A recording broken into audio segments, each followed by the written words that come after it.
Bu Chandri? Ini kata Pak Adin, katanya Bu Chandri nanya-nanya saya apa ada yang perlu saya bantu? Iya, Bu, saya ada permasalahan dalam belajar, khususnya untuk membuat organisasi. Bagaimana proses pembuatan? Kalau selama ini yang Ibu buat bagaimana? Yang saya buat itu misalnya satu model ajar itu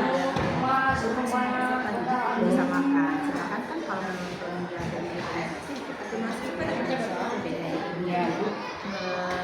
Beragam memiliki kebutuhan dan untuk menentukan keberagaman menjembatani keberagaman itu bagaimana. Dari pembicaraan ini tujuan yang diharapkan oleh Ibu apa? Dari dengan ngobrol dengan saya, apa tujuannya, apa Ibu dapat pencerahan atau bagaimana ya? Pencerahan jadi bagaimana saya bisa membuat belajar di Kalau sejauh ini yang Ibu tahu yang diferensiasi itu bagaimana? Yang pembelajaran yang melihat keberagaman, jadi di mana setiap peserta itu memiliki kebutuhan belajar yang berbeda. Apakah di kelas Ibu berbeda-beda? Ya. Nah, itu bisa dilihat dari kesiapan belajar, misalkan kemudian verifikasi asesmen juga itu berbeda. Ibu mengajar kelas berapa? Kelas 7. Kelas 7. Materi yang akan disampaikan nanti dengan RPP ini apa? Perubahan fisika dan kimia. Perubahan fisika dan perubahan kimia. Nah, Ibu menyadari bahwa di kelas Ibu ada perbedaan ya. Ada berapa orang? 38 orang. Yang biasanya strategi yang Ibu terapkan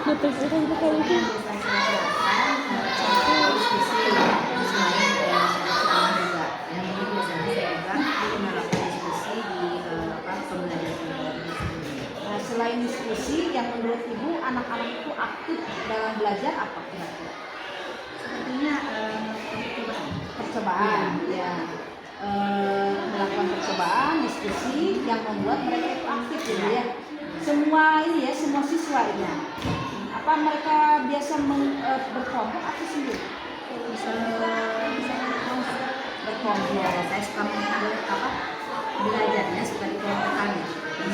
Berdiskusi supaya mereka bisa saling. Nah, apa yang sudah dilakukan sudah tepat ya. Jadi supaya anak itu mempunyai keterampilan berkreasi, nah mereka dibentuk dalam kelompok. Kemudian kita tidak usah memisah-misahkan bahwa mereka itu bergaya belajar visual, audio atau kinestetik. Nah rata-rata di kelas itu kinestetik visual atau audio. Rata-rata audio dan visual itu sama ya, kebanyakan Apakah Ibu sering menggunakan media pembelajaran? Media pembelajaran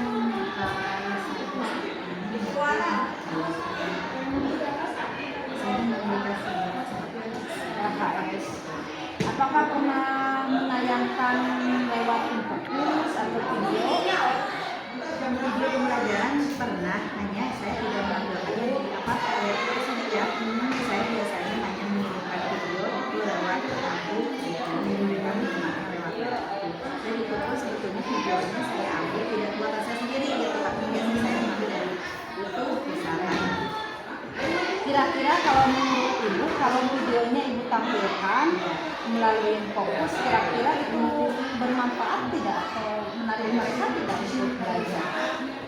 Sebenarnya Nah, jadi kira-kira langkah yang bisa Ibu ambil untuk membuat mereka aktif, kemudian berdiferensiasi, kira-kira apa yang bisa Ibu lakukan?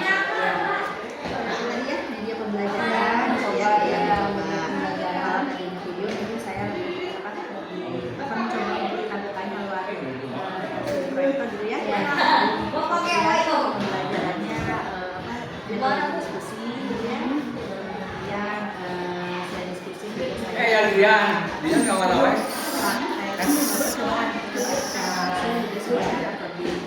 tertarik dan lebih aktif dalam belajar. Nah kira-kira langkah ini akan dilaksanakan kapan, Mbak? Di pembelajaran berikutnya. Terima kasih. Nanti saya lihat jadi ya setelah pembelajaran berikutnya mungkin 1 minggu ya. 1 minggu saya lihat apa hasilnya sudah sesuai dengan yang diharapkan. Ya. Mungkin itu saja dulu ya. Ya. Gimana sekarang setelah kita ngobrol? Apa ada pencerahan atau bagaimana? Ya itulah ada pencerahan, jadi saya ya setidaknya tahu apa yang harus dilakukan. Terima kasih. Ya sami-sami ya.